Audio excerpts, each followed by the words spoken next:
growing in 12 ways. It is? Wow. Making the most of his wonder years. Why, you were no bigger than a peanut last time I saw you.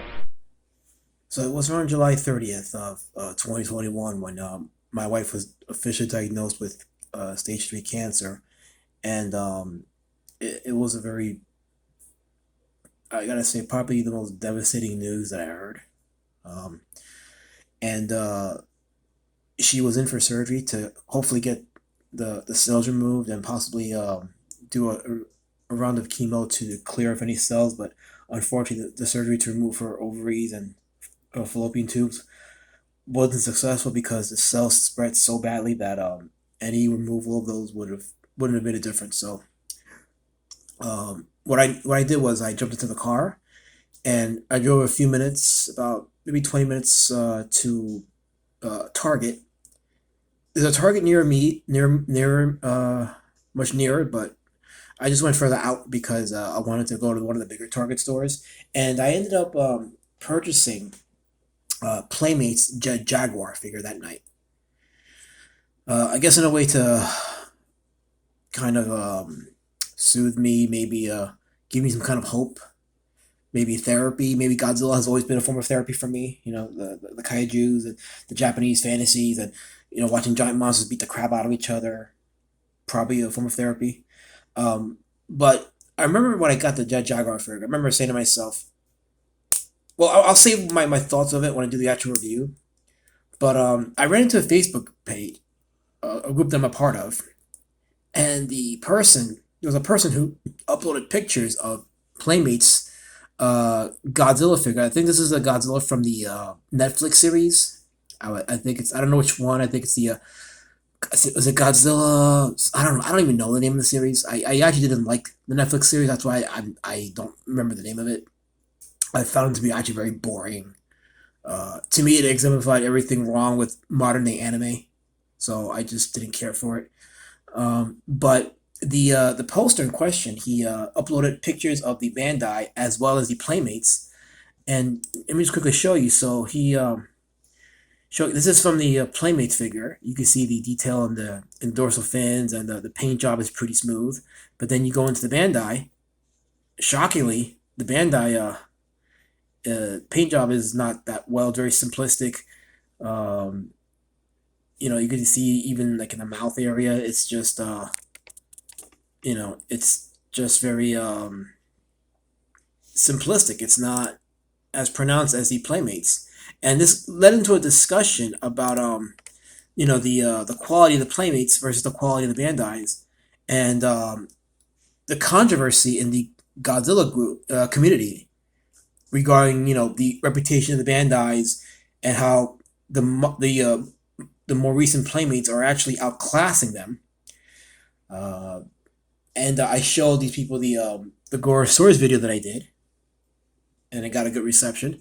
I will link the Gorosaurus review video in the description of this one, so you guys can see it. But the conversation that I had kind of inspired me to do this video, and I'll be doing the one for Rodan as well.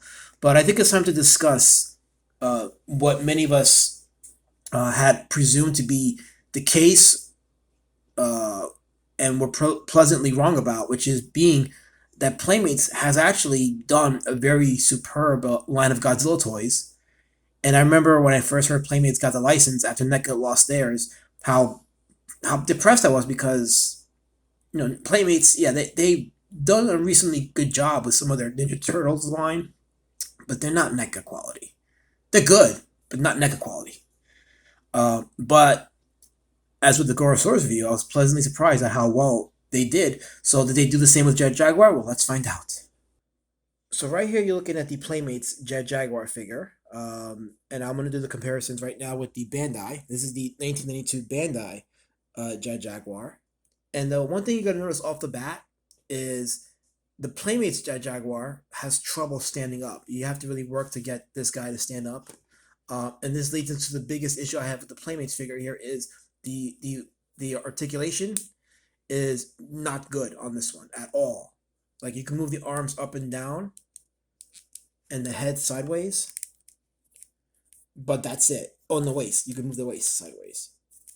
So You got 4 points of articulation, and that's it. The legs stay in this pose, which is I have no clue why Playmates went this route because, um, as far as the mold, this is a much better mold than the Bandai mold. Like you look at the heads, for example, you can see that the Playmates clearly captures the the look of Jet Jaguar from the Megalon movie very well, and also the color. The color is more accurate because in the movie he's more silver, but the Bandai has it a bit more whiter. I guess they hadn't figured out the chrome paint yet, but then again they had the Mega Godzilla figure, so they definitely had the chrome paint before. I don't know why they didn't do it with their Jet Jaguar. But yeah, the paint job on the Playmates is superior to the Bandai 92 version. The sculpting is superior, but I'm sorry to say that the points of articulation is not good, and the fact that he's not able to stand properly is also a humongous knock on the Playmates, because otherwise, this Playmate figure would have knocked this one out the ballpark. But as it stands now, it's a mixed bag. So this is a case where the Playmates, while having better sculpting and better painting than the Bandai, because of the points of articulation, it doesn't quite meet the Bandai standard. So I think this is a case where it's either your preference is point of articulation or sculpting and painting. Sculpting and painting, Playmates definitely better than the Bandai, but again, because I can't get this guy to stand up, it's a chore to say that the Playmates is better, and because the Playmates version is standing in the in an action pose, it brings his height down a couple inches. So it's still pretty much in ratio with the 6-inch Bandai line, and as well as the NECA Godzilla figures. As you can see here, the Playmates is perfectly in ratio with the NECA Godzilla figures, whereas the 92 Bandai Jet Jaguar was more in ratio with the 8-inch line of the figures then. So the 92 Bandai wouldn't necessarily work well with the current line of kaiju figures, either from the NECA line, from the Bandai line, the US Bandai line, or the Playmates line. So in that, the Playmates figure definitely works better, and it's a frustrating figure because it's so well painted, it's so well sculpted. I don't know why Bandai couldn't have made it so that the legs were more bendable. I don't even mind the arm poses. The arm is actually pretty well posed. It's a battle pose, so I don't mind the arm poses. But this, it just creates all kinds of posing problems, like keeping it standing up on a shelf, whatever. It requires assistance. This was not a good decision by Playmates to do it this way. But I would say this is probably one of the only figures in their line that has that kind of question mark. I don't want to say it's a terrible figure. I don't want to say it's the worst figure. I don't even want to say it's not as good as the Bandai figure. It's just a frustrating figure because of the fact that its point of articulation extremely limited, and you'll have problems standing it up because of it. But I'll let you guys decide what you think. If you think that that is not an issue in terms of whether or not you like the figure, whether or not it does hinder the figure's rankings in terms of interpretations of Jet Jaguar. You guys let me know what you think in the comment section. Me personally, because of what it means to me, because of when I bought him, and because of the life event that I've suffered recently, I hold this figure in a special place in my heart because of it. So, but I figured if I'm gonna do these toy reviews, I should tell the stories behind them, and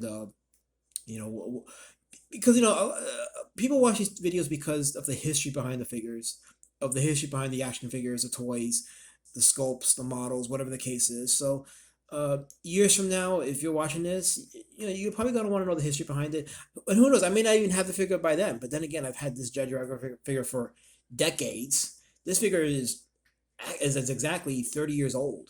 Well, I didn't get him in 92. I got him in 90. When did I get him? Did I get him in 94 or 95? I got him in 94 or 95, in one of those 2 years. But this is a 92 Bandai. So this is a 30-year-old figure.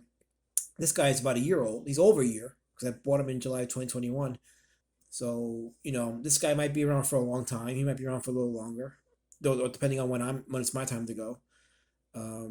But I hope you enjoyed the video, and I will be doing another video with Rodan. That's gonna be a fascinating video. So you'll stay tuned for that. I don't know when I'll put it out there, but I was inspired to do this because of the Facebook posting, and I figured it's a good conversation to have among the Godzilla groups. To kind of put Bandai's feet in the fire and to break this mentality that if it's Bandai, it's good. Bandai made a lot of great Godzilla figures and sculpts over the years, but they've also had some pretty bad ones too. And as we've seen, some of their figures are probably not as good as they should be. And it's not wrong to say that the Playmates line, in some cases, are better than the Bandai versions. And I think it's good to have that conversation because it might inspire Bandai to step up their game and to create quality, superior figures. So that's all I have to say for now, guys. Stay tuned for more on this channel, and I will talk to you guys soon. Have a great rest of your day. Wing freak, wait till they get a load of me. Yay!